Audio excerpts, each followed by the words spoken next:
মাধবী বিশ্বাস ও তার ছেলে আক্রান্ত হওয়ার পর আজ পর্যন্ত কোনো অভিযুক্তকে গ্রেপ্তার করতে পারেনি পুলিশ।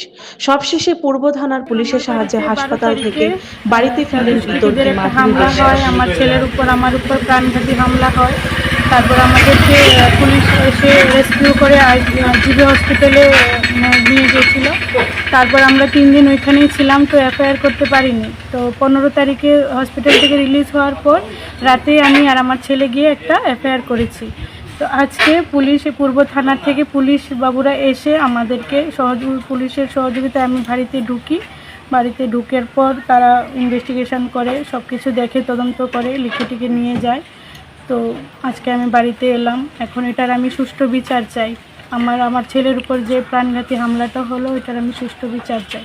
কিন্তু আমি নাম জানি না, যেহেতু অন্ধকার ছিল, কারেন্ট ছিল না, নিভিয়ে এসেছিলো, আর মাস্ক টাস্ক দিয়ে ওরা মুখ ঢাকা ছিল। খুব জোরে জোরে আসার পর থেকেই জয় শ্রীরাম বলে আমাদেরকে মেরেছে, ঘর দুয়ার ভেঙেছে, সব কিছু জয় শ্রীরাম বলেই করেছে। আর চিনতে পেরেছি, কিন্তু নাম জানি না, দেখলে চিনতে পারবো। কতজন ছিল? মহিলা ভিতরে আমার নাইটি টাইটি ছিঁড়ে ফেলছিল, আমার ঘর থেকে আমার স্বর্ণের জিনিস কিছু নিয়ে যায়। তারপর আমার থেকে 5 লাখ টাকা দাবি করে, দিতে পারেনি। তারপর লোহার রড দিয়ে আবার মারছিল।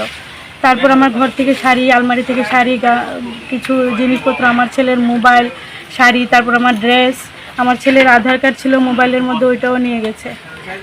যাতে আমি আর কোনোদিন সরকারের বিরুদ্ধে, সরকারের কাজকর্ম নিয়ে ভিডিও যাতে না বানাই, কাউকে নাম ধরে যাতে আমি ভিডিও না বানাই, কোনো প্রতিবাদীর কোনো ভিডিও যাতে না করি, কেসও যাতে না করি, এফআইআর যাতে না করি, ওইটাও বলে গিয়েছে, ধমকি দিয়েছিল। তাহলে প্রাণে মেরে ফেলবে আমাকে, আমার ছেলেকে। হসপিটাল থেকে এলাম, তারপর 15 তারিখে রাতেই আমি এফআইআর করেছি। তো পুলিশ বাবুরা আজকে এসে ওনাদের সহযোগিতায় আমি ঘরে ঢুকি। আচ্ছা।